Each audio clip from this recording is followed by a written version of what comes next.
story called Overnight. For her son's 9th birthday, Farisha decided to buy him a tent. Her father had lived on Pulau Ubin, and her earliest memories were of the sea. On a breezy Saturday, the family of 3... Oh, right. I shut all the phones off, but that... On a breezy Saturday, the family of 3 assembled a blue trapezoid structure at Changi Beach. "Is this our new house?" asked Isan. Farisha's husband said, "Yeah, do you like it?" "It's nice," said Isan, "but it's too small." Farisha said, "We'll stay overnight here. It's going to be very cozy inside." The spot they had picked was located along a row of 11 other tents. Farisha unpacked a few packets of nasi lemak and they started to eat. After their lunch, Farisha's husband took Isan fishing. Farisha stayed back to look after the tent, and before long she found herself chatting with a couple of women. One of them used to have a relative on Pulau Ubin, a man who conducted Quran classes. Farisha laughed as she recalled a rhyme they used to chant secretly and with mischievous relish. Alif bata, pat haji mata buta, nak cium anak dara, tercium bontot kuda. The Quran teacher is blind. He wants to kiss the girl, but he ends up kissing the horses behind. They talked about their childhoods in their respective kampungs. This was something Farisha could never share with her husband, as he was a Queenstown estate boy for most of his life. They talked about being woken up by roosters, the rain clattering on zinc roofs, nights scented by the haze from mosquito coils. "The government took away our kampung," Farisha said, "and they gave us camping." By night time, Farisha was acquainted with all the families in her makeshift neighborhood. Her husbands had brought back chicken wings, sausages, and fish balls to compensate for the fact that he didn't manage to catch any fish, Farisha thought. When she saw him lugging the bags of food back to the tent, she teased him good-naturedly. "Someone just got promoted, is it? Are you now station inspector?" Her husband was bashful. "We share lah tonight. Who knows when we'll see these people again?" During the barbecue, Farisha's husband borrowed a guitar from someone and serenaded Farisha with Sweet Charity's Camellia. A couple of others joined in the chorus, miming air guitar and clapping beats on their laps.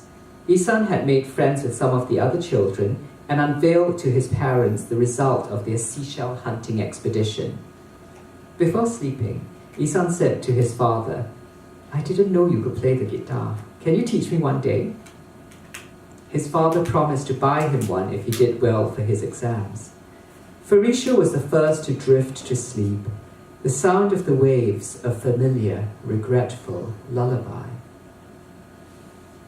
The next morning, Farisha was woken up by a commotion at the tent next door.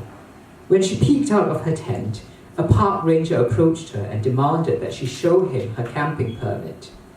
While dutifully searching through her handbag, she overheard someone shout, "I don't want to see your face here again, you understand or not?" Another woman was pleading, "We have nowhere else to go. HDB took back our flat." There was something familiar about the proceedings, but Farisha concentrated on locating her permit.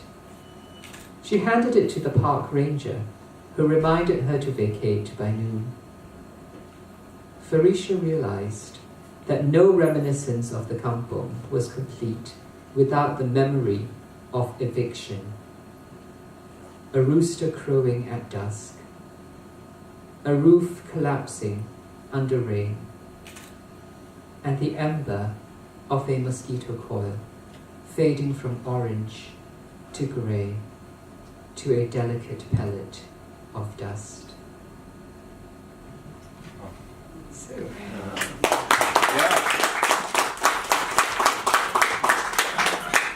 now we reflect acting on that? That was Overnight by Alfian Sa'at. And what struck me when I looked at this again for this reading was how Alfian had initially written it for a primarily Singaporean audience. And so he was able to use a lot of shorthand which he knew his readership would immediately get. So the Singaporean reader grasps immediately that these characters are coded as Malay Muslim from the way they speak, certain elements about their background, particularly one of them having a relative who runs a Quran school. Whereas the park ranger at the end says, understand or not, which is a very Chinese formulation. So very economically, he sketches in the dynamic of the Chinese majority, setting rules that the Malay community are forced to abide by, often in ways that disadvantage them. He also taps into the enforced nostalgia that Singapore is prone to, in that the government narrative presents the kampong as an idyllic, neighborly community of the past that Singapore has grown out of but still refers to. And kampong spirit is frequently evoked as a way of saying we should be good neighbors. But the things that actually create neighborliness and community have largely been stripped away from Singapore. And even when people find them in transitory forms, as in on this campsite, the state swiftly moves in and dismantles what solidarity has formed. So there are these particularly Singaporean elements to the story that I think add an extra layer for those familiar with the region.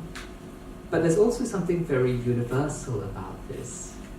And I think that's located in the character of Felicia and the unstated choice she has at the end, which is, do I help my neighbor or do I just focus on finding my camping permit and I've followed the rules and I'm going to be okay? And that is indeed what she does. She looks into her handbag, she gets the permit, she's allowed to stay there. But her neighbor, who, like many people in Singapore, well, not many, but there is a sizable hidden homeless community in Singapore, and they are often fudged in the government statistics as people who are camping. They live in a tent, so they're just camping. It's by the sea. Singapore's climate is good for that. But even then, the park rangers can't leave these people alone, although this is the only home they have. And Felicia knows all of this. The Singaporean reader knows all of this. But we also know how difficult it is to go against the all-powerful state, and so many of us sympathize, or at least understand where Felicia's coming from, in that, what can she do? But keep her head down, mind her own business, and try not to notice the distress of the people around her. And that's the brilliant thing about Alfian's writing, that in such a small amount of space, he's basically sketched out many of the major fault lines in Singapore and identified a flashpoint in Felicia's life where she can go on with her regular middle-class existence, but in this moment is made aware that this comfort that she enjoys rests on the basis of many people who are not comfortable and don't have the voice or platform that she has. And Alfian takes us through Felicia's viewpoint, but shows the cracks in it and forces us to consider the cracks in our own lives, the cracks in our comfort where we see people who are less comfortable and may or may not have chosen to ignore that. And this, I think, is the element of Alfian's work that is universal and accessible. And although it's very particularly Singaporean, it speaks to all of us.